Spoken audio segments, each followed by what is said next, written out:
안녕하세요. 정보가 세상을 바꾼다의 인포뱅크입니다. 이번에 전해드릴 내용은 IMF의 경고, 중국 급속하게 고령화, 저출육 급감, 중국 경제의 하강입니다. 여러분의 구독과 좋아요는 저에게 많은 도움이 되오니 구독과 좋아요 많이 눌러주시기 바랍니다. 그러면 시작해 보겠습니다.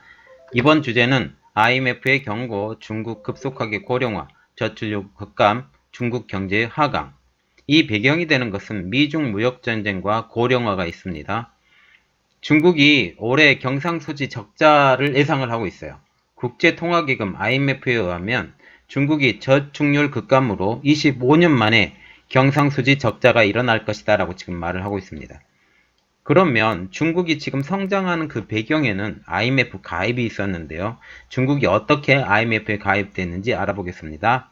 1980년도에 IMF 창립 초기부터 회원국이었던 대만을 밀어내고 미국의 강력한 지지를 얻어서 이뤄낸 결과입니다. 그래서 중국의 경제의 전환점이 된 IMF 가입인데 IMF 가입 이후에 중국은 2001년 세계무역기구 WTO에 또한 가입되어서 IMF로부터 막대한 지원 혜택도 받게 되었습니다. 그때 당시에는 그 중국이 경제가 우리나라보다 더 못 사는 시대였었거든요. 우리나라보다 더 못 사는 시대였기 때문에 지원을 받을 수 있었는데 지금 현재를 보면 세계 2위 업체죠. 2위 국가죠. 그럼에도 불구하고 WTO에서 많은 혜택을 받게 되죠. 그것 때문에 지금 미국이 뿔나서 WTO의 그 혜택을 없애라 라고 지금 얘기를 하고 있는 중인데 그걸 없애지는 않을 것 같다라는 그런 생각을 갖게 됩니다.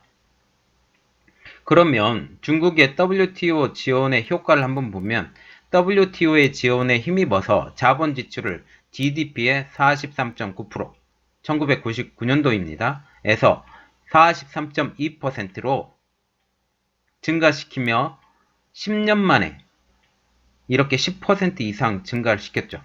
증가시키며 전례 없는 호황을 이루게 된 것입니다.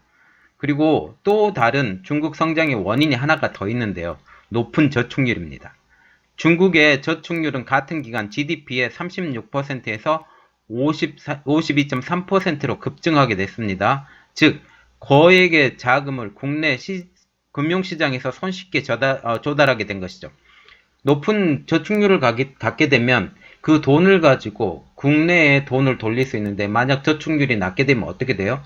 돈을 외국에서 빌려와서 그 돈을 돌려야 되기 때문에 높은 저축률이 갖고 있으면 그 나라의 성장률도 높아지게 됩니다. 그러나 높은 저축률이 꼭 좋은 것만은 아니에요. 높은 저축률을 갖게 되면 그 자체로 돈이 돌지 않기 때문에 소비가 일어나지 않는 단점은 있습니다. 그것을 따로 한번 생각해 주시면 되고요. 그러면 중국식 성장의 나비 효과가 있는데요. 중국 금융인들의 세계 진출도 이로 인해서 활발하게 됐습니다. 2008년에는 중국 출신의 경제학자 스티딘 린이 세계은행의 수석 이코노미스트로 임명이 되기도 했죠. 2008년도에는 글로벌 금융위기 이후 선진국들이 무너지면서 중국은 2010년 4월 IMF의 소유 지분을 3위까지 끌어올리는 성과를 갖게 됐습니다. 중국이 그때 당시에 IMF 소유 지분이 6.4%, 일본은 6.5%, 미국은 17.5%로 3위가 됐습니다. 그리고 금융위기 이후에도 지속된 중국 호황을 보는데 금융위기가 2008년도에 일어났잖아요. 2008년도 이후에 2018년도까지 10년간 중국의 자본 지출을 1.6% 더 늘려서 수출 호황을 이어갔습니다. 그러나 계속된 저축률이 높진 않겠죠. 이제 소비국가로 변화하면서 저축률이 이제 하락하게 됐는데 이 저축률이 하락하게 되면서도 중국 경제는 계속 성장을 했거든요. 왜 성장했는지 그 이유를 알아보겠습니다. 국내 저축률이 7.1% 하락한 45.2%로 기록하자 자국은행의 위험을 감수한 레버리지 투자의 규모를 늘려서 자금을 지원하게 됐습니다. 그러면 여기 레버리지에 대해서 우리가 궁금하게 되잖아요. 그러면 레버리지에 대해서 한번 알아보겠습니다. 빚을 이용한 투자입니다. 레버리지 비율이 높다라고 하는 것은 그만큼 남의 돈을 많이 이용했다 그렇게 생각하시면 됩니다. 그러니까 빚을 이용한다는 것은 돈을 무제한으로 풀어버린다라는 거죠. 그 통화 공급을 늘려버리는 입장으로 이 경제를 성장을 시켰다. 지금 이 정책도 지금까지 이어져 가고 있거든요, 중국은. 그래서 지금 많이 문제가 돼가고 있다라는 게 사실입니다. 그래서 중국이 저축률이 계속 하락을 하고 있는데요. 중국의 최고 저축률은 2008년도를 정점으로 찍었습니다. 2008년도에는 GDP 대비 52.3%까지 중국이 저축률이 돼 있었는데 이때 저축률로 IMF 평균 저축률 GDP 대비 약 25%보다 2배가 높은 저축률이 기록했는데 지금은 떨어졌죠.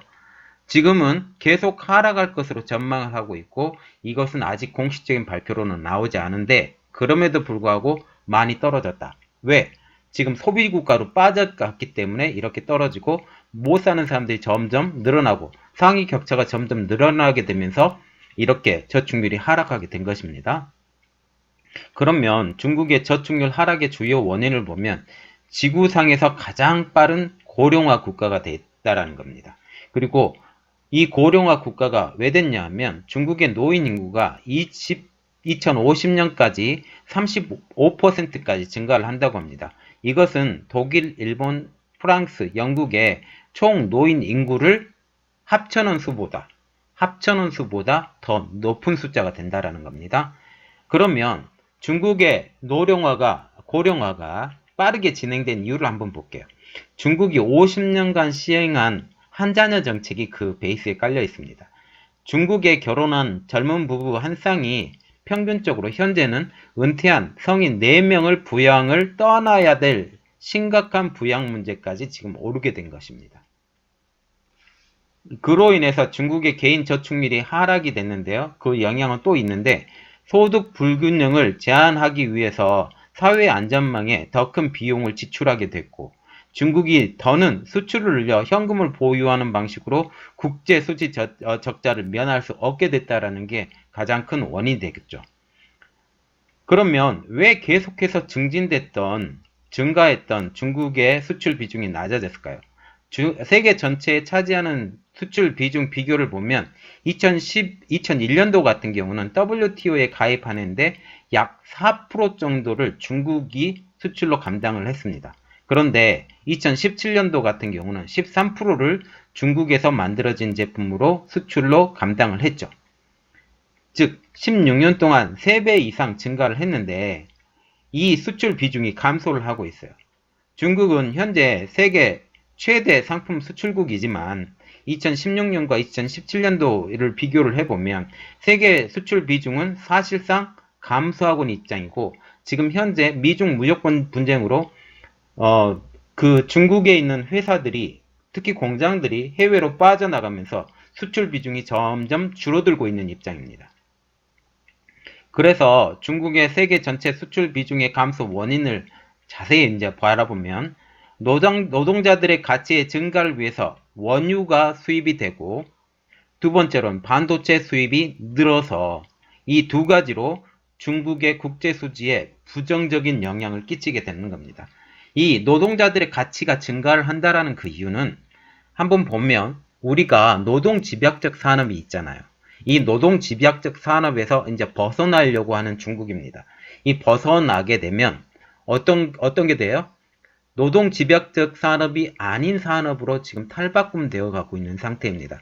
그렇게 되면 어떤 게 많이 필요해요? 전기가 많이 필요해요. 경공업이 아니기 때문에 전기가 많이 필요하고 두 번째로는 반도체 분야들이 점점 늘어나게 되죠.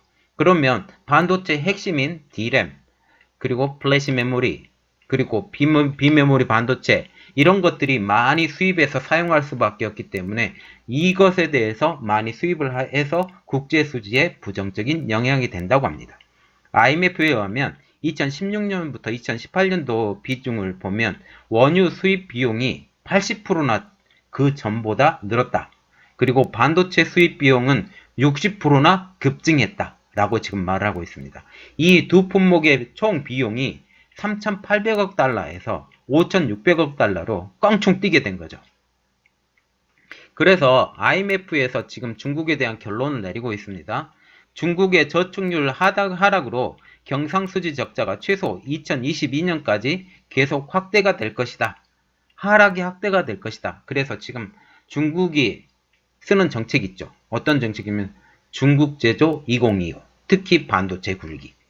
이 반도체 굴기가 우리나라하고 겹쳐버리기 때문에 이게 문제가 되고, 여기 좀 더 그 고기능 국가, 아니면 고성능 국가, 아니면 더 고비용,